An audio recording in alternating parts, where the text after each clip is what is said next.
Hello everyone, আসসালামু আলাইকুম। কেমন আছেন সবাই? আমি আলহামদুলিল্লাহ ভালো আছি। তো আপনাদের সাথে আজকে একটি রেসিপি শেয়ার করব, সেটা হলো ফুড কাস্টার্ড। এর জন্য আমি দুধ নিয়ে নিয়েছি আর এখানে পানি গরম দিয়ে দিলাম, কারণ সাবুদানাগুলো সেদ্ধ করতে হবে। এই কারণে পানি গরম হয়ে গেছে। এবার আমি সাবুদানাগুলো দিয়ে দিলাম। সাবুদানাগুলো দিয়ে অনেকক্ষণ ফুটিয়ে নিতে হবে, যাতে সাবুদানাগুলো সেদ্ধ হয়ে যায়। তো এই তো পানিটা গরম হয়ে আসছে আর ফুটেও আসছে। সাবুদানাগুলো ভিতরে সাদা সাদা দানাগুলো যতক্ষণ দেখা না যাবে ততক্ষণ এটাকে জাল দিতে হবে। এখনও অনেকটা রয়ে গেছে, দেখেন ভিতরে সাদা সাদা দেখা যাচ্ছে। তো এটাকে ভালো করে সেদ্ধ করে নিতে হবে। এদিক দিয়ে আমি দুধটাকে ঢেলে নিচ্ছিলাম। এখানে আমি 1.5 কেজি দুধ নিয়েছি। দুধ ছেঁকে নিচ্ছি। ছেঁকে নিয়ে এদিকে দুধ জাল করব, এই কারণে ওটা রেডি করে নিচ্ছিলাম। আর এদিকে দেখেন এই যে সাবুদানাগুলো সেদ্ধ হয়ে গেছে, সাদা সাদা ভাবটা আর নেই। তো এটাকে আমি এখন নামিয়ে নিব। তো নামিয়ে এটাকে আমি ছেঁকে নিব। ছেঁকে ঠান্ডা পানি দিয়ে ধুয়ে নিব ভালো করে, কারণ না হয় এটার ভিতরে যে একটা আঠালো ভাব ওটা থেকে যাবে। এটাকে ভালো করে ক্লিন করতে হবে। তো আমার এই ফুড কাস্টার্ড রেসিপিটা আমার ফ্যামিলির সবাই অনেক পছন্দ করে, আমারও অনেক ভালো লাগে। তো আমি ভালো করে ধুয়ে নিচ্ছিলাম, থেকে ছেঁকে নিয়ে ঝরাতে দিয়ে দিলাম। আর এদিকে আমি দুধ গরম করে চিনি দিয়ে দিলাম। কিছুটা চিনি দেওয়াটা স্কিপ হয়ে গিয়েছে, আপনাদের পরিমাণ মতো আপনারা দিয়ে নেবেন। দুধটা ফুটে আসছে। এদিকে আমি ঠান্ডা দুধের ভিতরে আমি কাস্টার্ড পাউডার দিয়ে দিলাম 3 চামচ। এদিকে এটা রেডি করে রেখে দিতে হবে। এটাকে ভালো করে গুলিয়ে নিচ্ছিলাম। এটা অবশ্যই ঠান্ডা দুধের সাথেই করতে হবে, কারণ গরম দুধের সাথে করলে দলা পেকে যাবে। এখানে আলাদা করে কিছুটা দুধ রেখে দিয়েছি।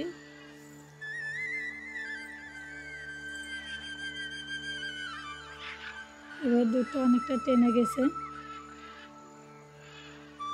এর ভিতরে আস্তে আস্তে করে দিব আর নাড়বো। অল্প অল্প করে দিতে হবে আর নাড়াচাড়া করতে হবে, না হয় দলা পেকে যাবে। আমি আস্তে আস্তে করে দিচ্ছিলাম আর নাড়তেছিলাম, যাতে দলা পেকে না যায়। দেখেন কালারটা কত সুন্দর হয়ে আসছে।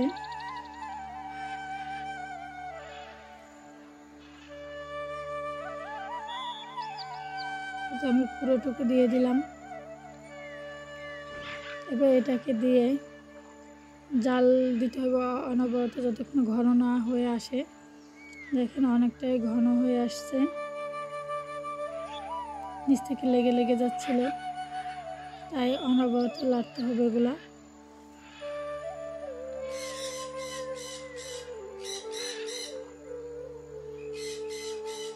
আর কিছুক্ষণ জাল দিয়ে নিব।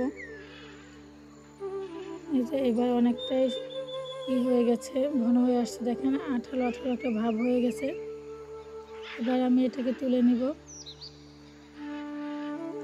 এটাকে তুলে নিয়ে ঠান্ডা করে নিতে হবে।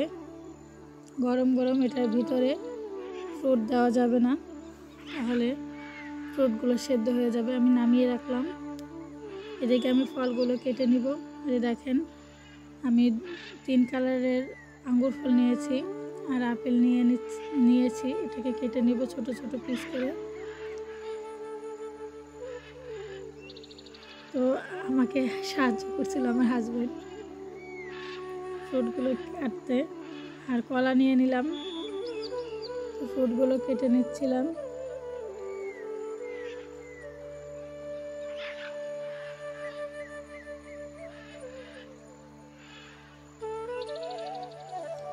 এই তো কলাগুলো আমি ছোট পিস করে নিলাম।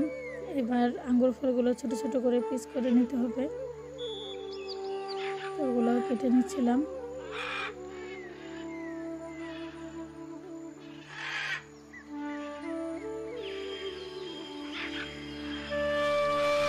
এবার আমি এটার ভিতরে সাবুদানাগুলো দিয়ে দিব।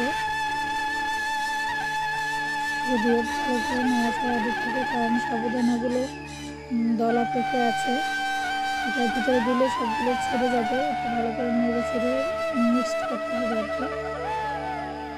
তো এটার ভিতরে সবগুলো দিয়ে দিলাম সাবুদানা। এখন কত সুন্দর লাগতেছিল। এবার ফলগুলো দিয়ে দিলাম, আঙ্গুর ফলগুলো দিয়ে দিচ্ছি। সব ফলগুলো এটার ভিতর দিয়ে ভালো করে মিক্স করবো।